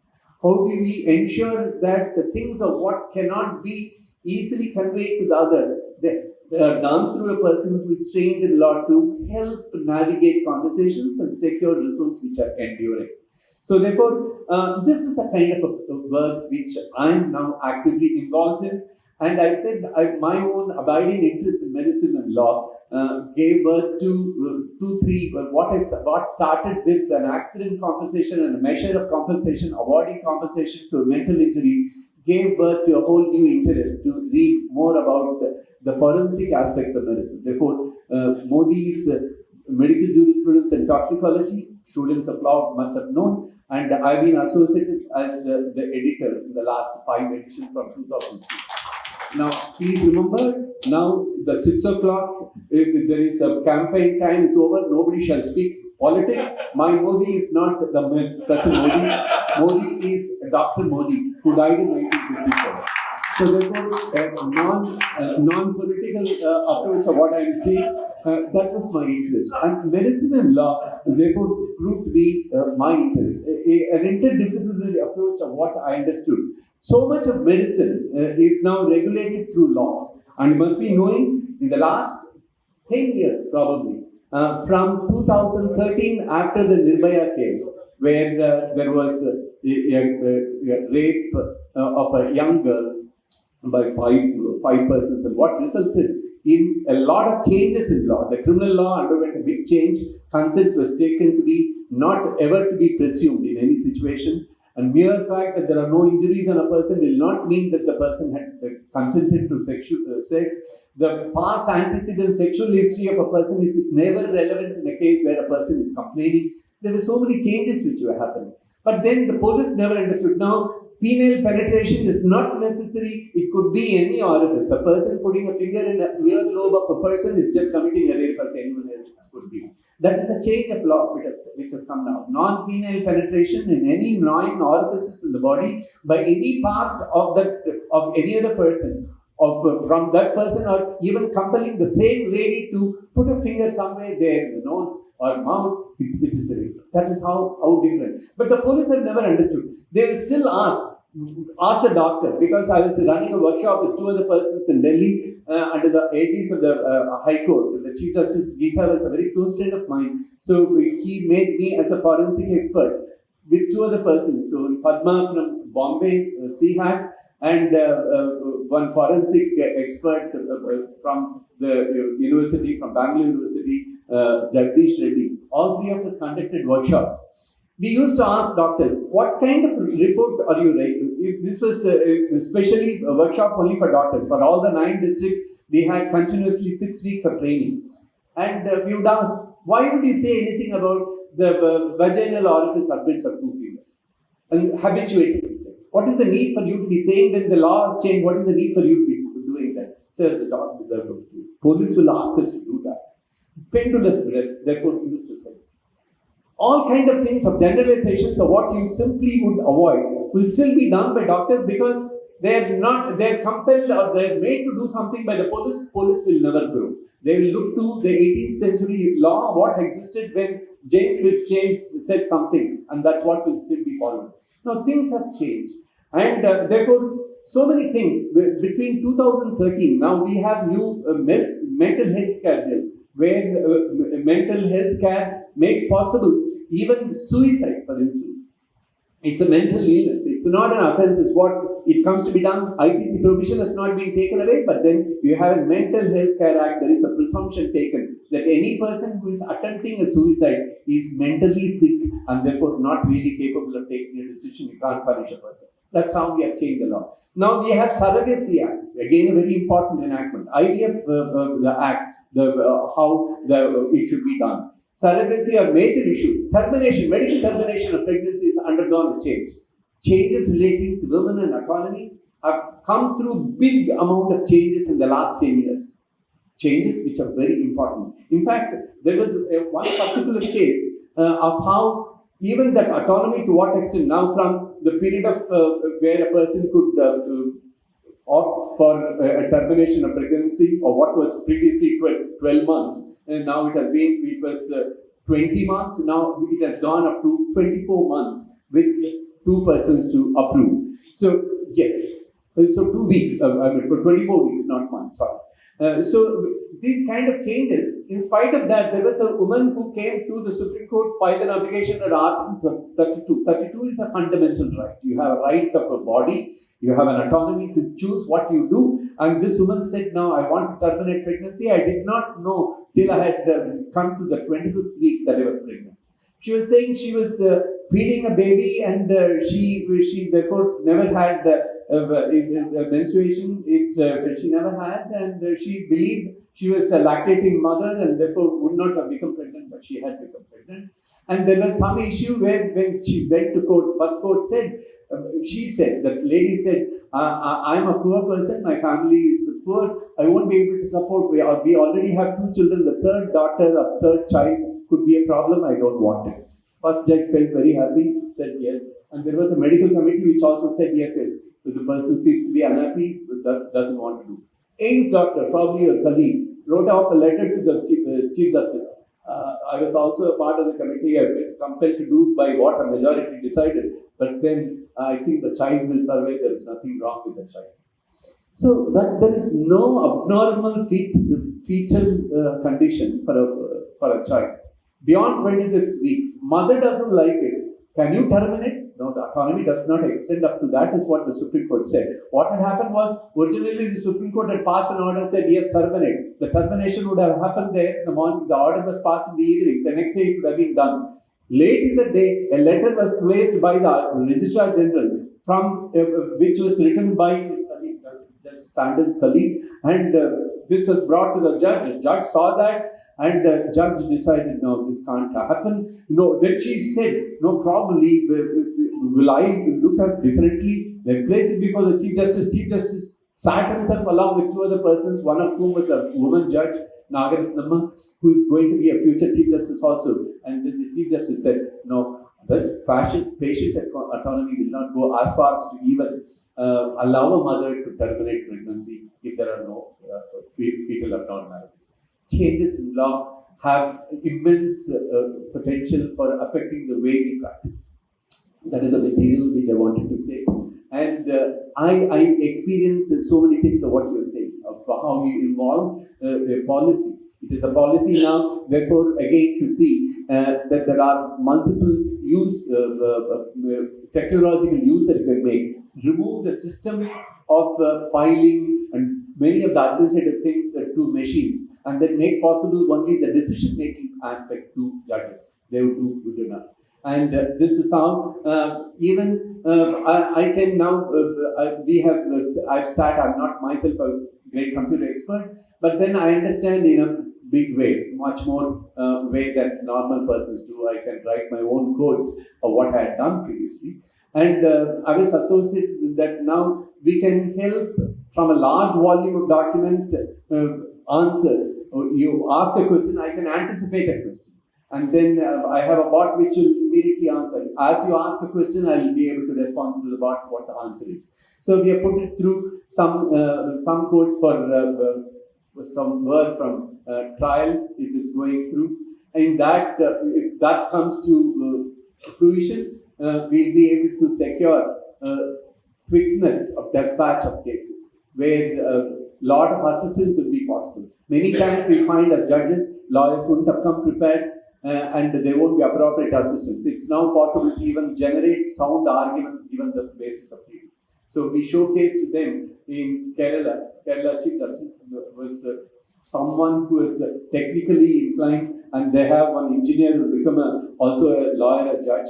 So he understands the things better. And there were two judges who were extraordinary. We were able to show to them how you can make arguments. You can deliver judgment if you want, but there are some resistance which you'll have to make. So this is something where the National Information Commission, the Informatics NIC, that chairperson gave to us, even predicting outcomes. The Chief Justice almost had a heart attack. He said, no, what are you trying to do? If you are going to be making possible predicting outcomes, there will be a lawyer who will come and say, I've delivered a judgment like this, my lords, it's completely wrong. Your system of what you have shown to us gives a different result. Could be very dangerous. Therefore, we pulled it out very quickly and said, no, that will not be used at all, not that which is applied by us. But we all understand how much of technology is possible, how much of so much helps. Just not the judges, like you have your healthcare assistants or nurses and all those people you have. Therefore, the person who delivers to you issues of law need not be a person who is completely trained in law, the law degree. There are paralegal forces who are there. And then you as you take, ultimately, like you said, you made a pertinent observations of some of those ailments they may not even know, you said. Probably in a city it may not be an issue, but then if you're going to tier 2, tier 3 cities, you may not even know that the person understands that there is something wrong. So information, how much of knowledge you are able to impart, how close you are to institutions that deliver justice. These are issues of common concerns which the judiciary is right now considering. So I was only trying to figure what type of commonality that I can ever make out with the hero today, and therefore I was trying to say of my own interest in this, and then what comes through this. So if there is today, like I said, is the last day for election, because I thought as I'm concluding, I must also leave you with a thought, because a lot of persons are concerned. Several judgments of the Supreme Court now have made for big changes in law. They've made some sure improvements in the sense that you need to declare your criminal court history. What cases are pending against you is something which you need to disclose in your application. It's possible for anyone to obtain that information through Right to Information Act and take care of what are all the criminal cases which is facing. And I was seeing something. It is in India, Lakshadweep has 100% criminal record. The reason is there is only one candidate there, and therefore 100%. But then elsewhere, the 23 of 29 MPs, that is 79% in Kerala are criminal cases. Bihar has 73%. Madhya Pradesh has somewhere 57%. Telangana 54%. And then 50% Delhi. Look at this, not one Tamil Nadu. And but we do rather well elsewhere.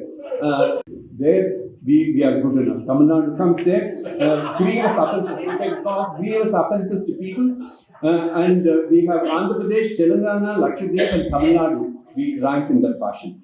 Now there is a curious thing. I'm going to shock you by an example. The BJP has the highest number of MPs which are related to murder trials. So that's a matter of concern. So don't be too carefree about what is appropriate for you to vote. To please vote with enormous care, because the Supreme Court also made it possible for people to say not decided you are not voting for anyone. Nota was also provided. Don't say that. You take a principled decision. Go generally what the party could help you, and then look at that individual who is contesting from your place. That shall be your responsibility. That is nearly my own societal concern, which I thought I should place it before you. And today, as we are concluding this, I would say a celebrated hero. I understood for a long time with all those research propensities of what he showed. I thought he is a person in a lab coat the white coat at all times, whose adventures in the field of endocrinology have earned for him more accolades than perhaps a Swiss Army knife can do. He does 100 things. So, of what 100 things of what he can do, a Padma Shri awardee as well, a national celebrity, and I believe a part-time superhero when the lab is closed. So, therefore, with umpteen abilities, doctor, and a person like you to accept. I heard literally every one of you saying that we are happy and honored that you accept. I truly think so too. That a person like you accepting an award, it is the stature of the award that gets increased. That it is the stature of the club that gets further. So therefore, of those persons who are going to be receiving awards in future, it's a great hope of how they would feel aligning themselves to a person of your stature and the stature of other persons who have been there before you as well. So I close with a hearty congratulations again to you, Doctor, and I wish you many more accolades to arrive in future, which they will for sure. You never know. There was one that Nobel at all times missed, and if there was something that Nobel Prize still didn't make happen, Mahatma Gandhi was not awarded Nobel. From 1938 to 1948, for about 5 times he was nominated, but still not given. In the year 1948, they almost thought that they were going to be giving Nobel on that year, but then on January 30th, he was shot down. So, great individuals didn't make it to an award was an issue. Now, that there are persons during their lifetime, during their youth, that they are recognized and awarded all over is really a big hope. And I'm sure Dr. Tandon has everything in him for reaching higher places than where he has already arrived. I wish you all the best and thank you on behalf of all the persons.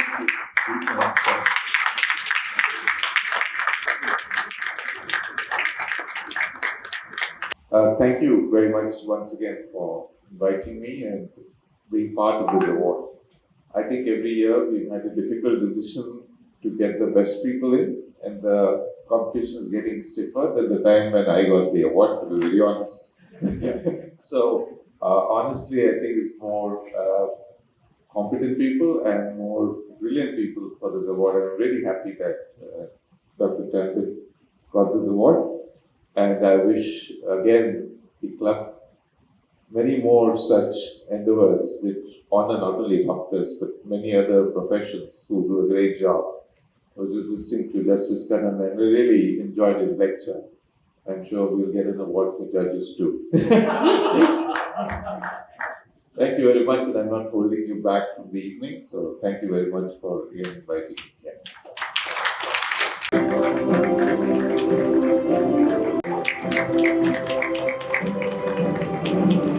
On behalf of the Rotary Club of Gidi, I extend my sincere gratitude to every one of you for gracing us with your presence today at the prestigious award ceremony, the Charaka Award 2024. It is with great honor and privilege that we stand here to recognize and celebrate the remarkable achievements of Padma Shri Dr. Nikhil Tandon.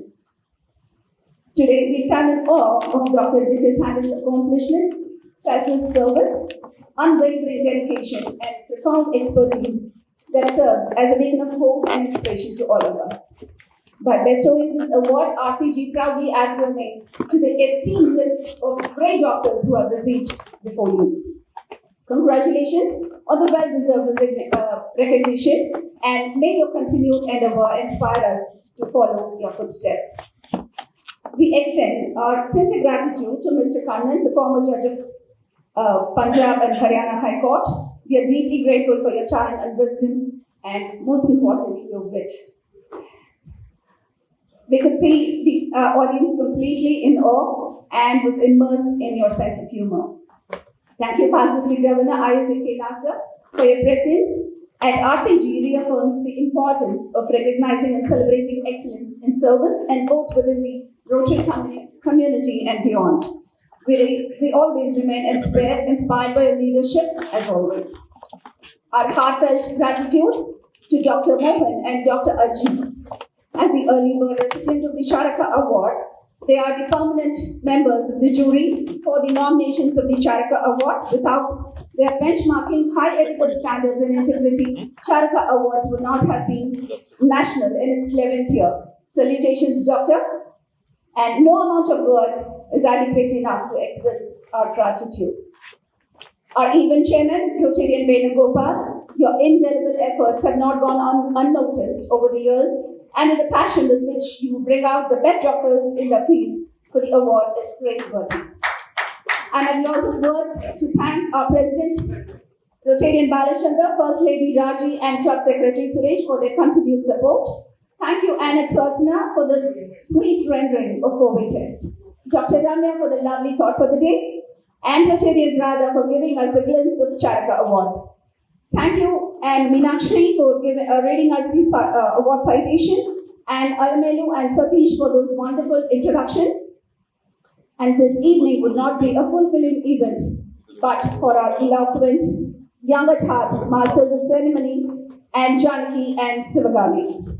Thank you, Rotarian Sridhan, for all the teasers and backdrop, Rotarian Saranan for the photography, our hospitality partner, Hyatt, and all the supporting staff.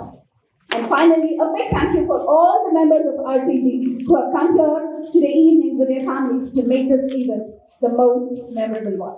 Thank you.